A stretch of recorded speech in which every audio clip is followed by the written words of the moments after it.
Okay, gentlemen and ladies, today we'd like to talk about this is threaded barrel from CDNN. Was supposed to be a drop-in barrel for SIG P320-X5. This is my pistol that I bought many years ago for pre-owned from a shooter competitor.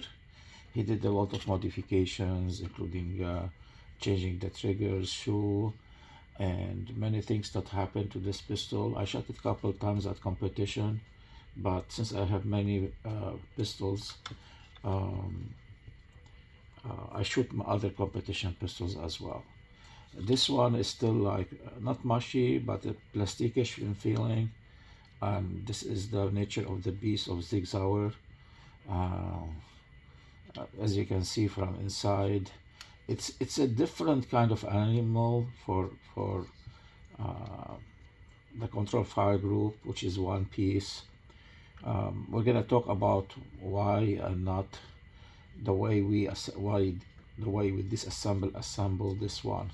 But to make it short, I don't want to talk about everything positive, negative about this pistol, but we will talk about it later on. Plus and minuses. The topic of the today video would be more specifically about getting a barrel that's supposed to be drop-in, which is not. Okay, those are cheap ones, maybe $90 on sale at CDNN. CDNN is a wholesale clearing warehouse based in Texas for many things. The first thing you're gonna notice between this one, the factory barrel, and this one, this is way thicker than this barrel. Okay, they made it lightweight. All why I wanted to have it is to put a suppressor, 9mm suppressor. I have Lunar 45 from Jamtac, one of my first silencers that I have. It's a decent one, and but I wanted to get this barrel to try it. Okay, I'm not that new about fitting barrels. I can fit 1911 barrels and stuff, you know. So I accumulated some experience in that fashion.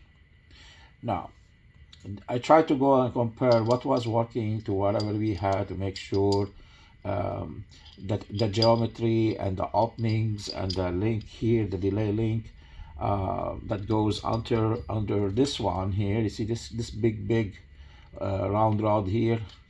Okay, this is where it goes under it here, and try to open it up so it will be like riding high and will drop. It goes like this, riding high and drop like this. So this is delayed sliding. It's a kind of Browning link from the days of Joseph Morning Browning, working on the Browning HP design, not the link one, which was like, you know, 1911 link, lightning link, or whatever they call it. This one is different. It's a delayed recoil and tilt up really unlocking mechanism. The problem, what's the problem today that we can address quickly, is the following. Let us remove this one, the frame. We are not touching the frame. The problem would be between the barrel and the slide. Okay, even this, it shouldn't, it does have an effect, but I like, you know, as a design verification engineer, okay, this is out of the question for time being. Okay, the problem is comparing how this works inside this one, okay, and how this works inside this one. Okay, I'm a reloader, so I can work with ammo reloader, so I can make my own dummy cases. I can see, for example, what's hitting here. You're gonna see here there is a mark here where you can see it. This is turned out to be this side pushing down on the case. Okay, we're trying to tilt down or push it like this. Okay, so first thing I did is, hey, let me chamfer this area here So since it's hitting, okay, you're gonna see here it has a lip here. If you're gonna see it, it has a lip here, okay, and it is have all chamfered around the area.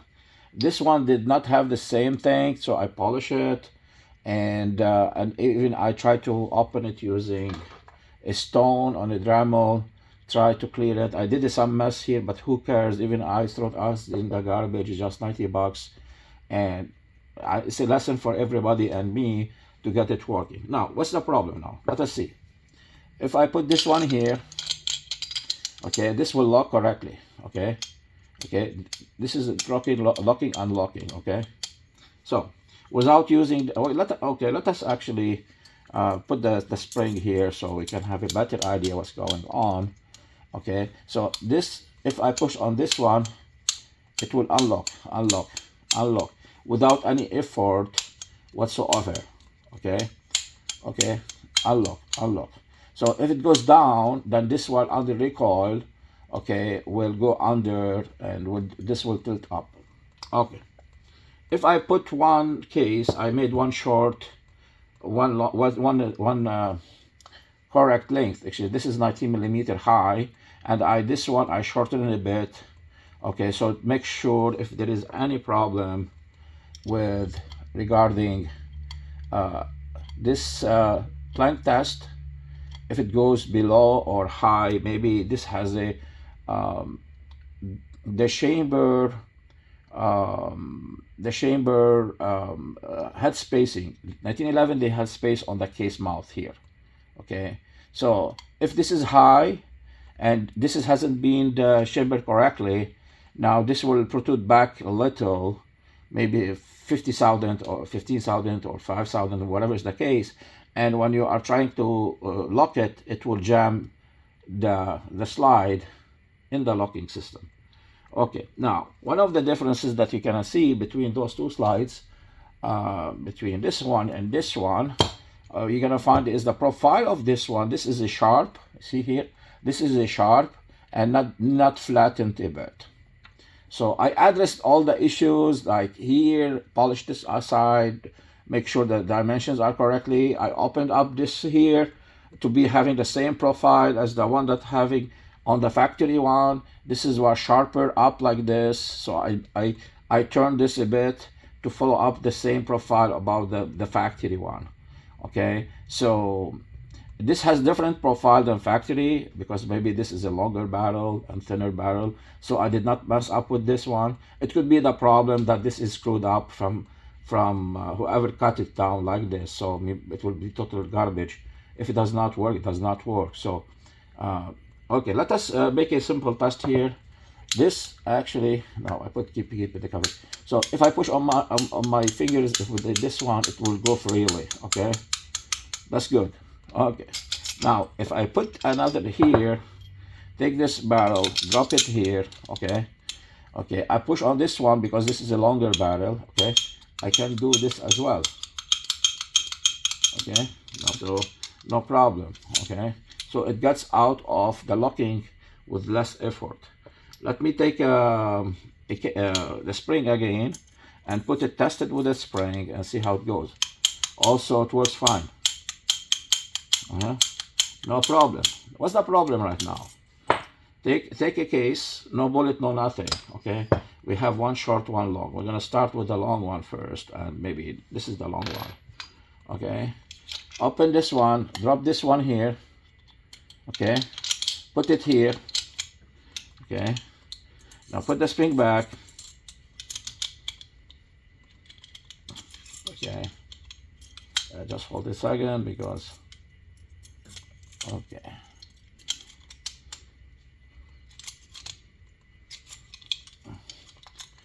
Okay, just give me a 5, no problem. Okay, so I know why it's a problem is because actually this didn't lock. When you put a case, okay, and we have to talk about it quickly here. Okay, and it could be the problem. Okay, this is the case. This is what they call it, the shroud.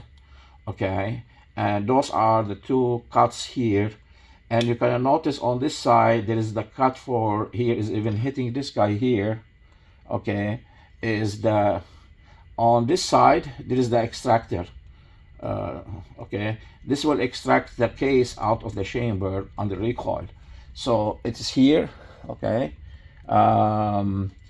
this one has to be under recoil. Okay, so and this one we would like to do what? Okay, engage it before we put the spring. Okay, so the way we do it is, if you can see it or not, under recoil it goes like this here in this area and snapped into the ejector and will lock in like this. Now even without anything, okay, no spring, no nothing. Now try to open this one, is solid jammed. Okay, solid jammed. Okay, I cannot push it with my fingers anymore. Okay, I need to get it released. I need to take this one and give it a snap until it comes out. Okay, so if you chamber it around and you need to ejector by hand like this, you know, push on the slot, bring it back, okay, you're gonna have a very, very tough day to get it unlocked. If I try to do the same thing with this guy, okay, put it in the same case, okay, and let us engage it as we did before.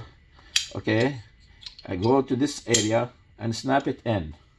Guess what? I can eject, release it with my fingers. No hard jamming. No hard jamming. No hard jamming.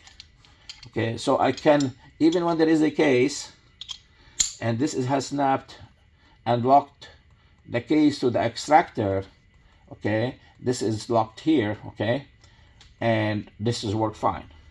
You're gonna look between those and those two. This has a very flat, wide surface for the locking. Okay, this one has been cut this way and this way, but this is irrelevant because it's just only a matter of weight and nothing is connecting to any of those surfaces. So if this one and this one have different profiles, it does not matter. What does matter is this area here, okay, this area here and this area here that is engaging the locking mechanism. Okay, this will lock on what? It will lock on this edge. Okay, see this edge here?